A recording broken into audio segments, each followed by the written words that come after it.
어쨌든 자기하고 연인 관계인데 자기를 버리고 떠나서 원고랑 바로 법률원까지 신고를 해버렸으니까 그럴 수 있는데, 원고 피고는 서로 욕하면서 싸워요. 증거로 나온 카톡 내용이나 대화 통화 내역을 보면 원고 피고는 서로 싸우는데 남자에 대해서는 서로 욕을 안 해. 다 아직 나를 사랑한다. 또 남자는 원고한테 확인서를 써줘. 내가 만난 거 맞다. 또 피고한테도 난 아직 너를 못 잊는다. 뭐 이런 식으로. 전형적인 유형에 속하지 않는 좀 특이한 사례가 있을까요? 제가 하면서도 좀 독특했다 라는 사건들 중에 기억이 남는 게, 원고 측으로부터 제가 선임을 하게 되면 진술서를 받게 되잖아요. 그러니까 그 스토리를 다 말로만 할 수 없으니까 원고분께서 어느 정도 서면으로 정리를 해주시는데, 그것만 봤을 때는 증거가 완벽했어요. 그러니까 원고 배우자가 과거 여자친구를 만난 것도 인정을 했고, 그리고 그들 사이에 카카오톡 대화 내역을 봐도 서로 여보라고 칭하고, 뭐 누가 봐도 부정행위가 맞는 그런 표현들이 있었기 때문에 소장을 쓰는데 크게 어려움은 없었고, 그런데 나중에 이제 피고 답변서가 왔어요. 근데 내가 먼저다라는 거죠. 그 남편하고 원고 배우자하고 이 피고가 먼저 연인 관계였고, 단순한 연인 관계를 넘어서서, 물론 이제 사실혼까지는 아닌데 동거까지 하면서 사귀는 사이였는데 원고가 뺏은 거예요.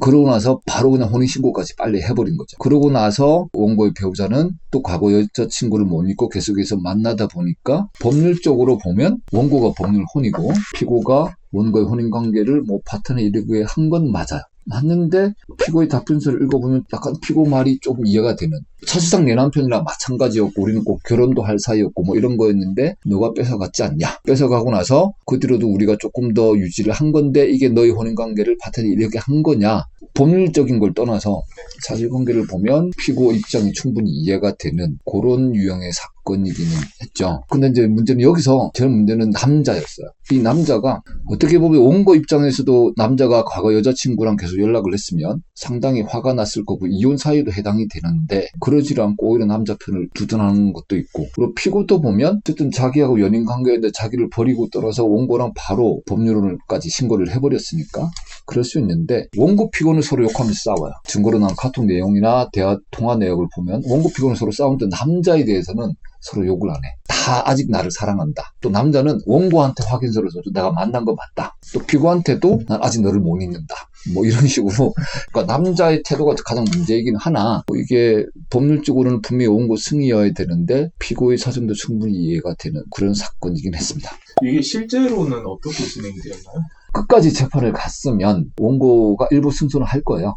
어쨌든 법률 혼이기 때문에. 그런데 사실 뭐 원고도 상황을 다 알고 나서 보면 조금 마음이 그랬었나 봐요. 그래서 나중에 소회에서 서로 합의하고 치아를 하기는 했어요. 근데 이제 가끔 보면 이거는 이제 법률적인 건 아닌데, 저희가 남자들이 보면 마음속에 이제 단독주택처럼 한 여자만 해서 평생 살아가시는 그런 분들이 있고, 아파트 유형이라고 말씀을 드리는데 여러 명의 사람을 품고 살아갈 수 있는 사람들이 있어요. 이제 그러다 보니까 꼭 상간녀가 한 명만 있는 사건이 다는 아니에요. 네, 그런 사건들이 있어서 이번 사건 같은 경우는 다행히 원고 피고 여기서 왔다 갔다 한 거였지만 그 외에 피고가 여러 명이 있는 그런 사건들도 있죠.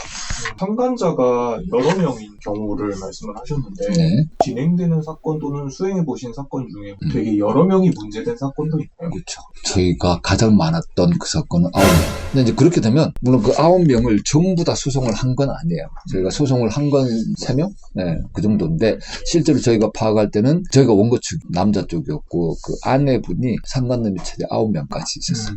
그렇게 되면 저희도 좀 고민이었던 게 누구 단계에서 이 혼인관계가 파탄이 되었냐. 그럼 이 남자는 어느 단계에서 정신적 충격을 가장 크게 받았을까? 이 부분이 법률적으로 문제가 좀 될 수 있거든요. 그래서 저희도 추려서 3명까지만 소송을 하기는 했는데 나머지 6명에 대해서는 저희가 이제 소송을 하진 않고 위자료를 받기는 했죠. 그때 조금 보안이 유지가 되긴 했어야 됐어요. 왜냐하면 그 9명이 단합을 해버리면 제 단계에서 혼인관계가 이미 파탄이 됐고 내 단계는 파탄이 아니다. 이런 식으로 나올 수도 있었기 때문에 그 사건은 가장 보안이 유지가 필요했던 그런 사건입니다.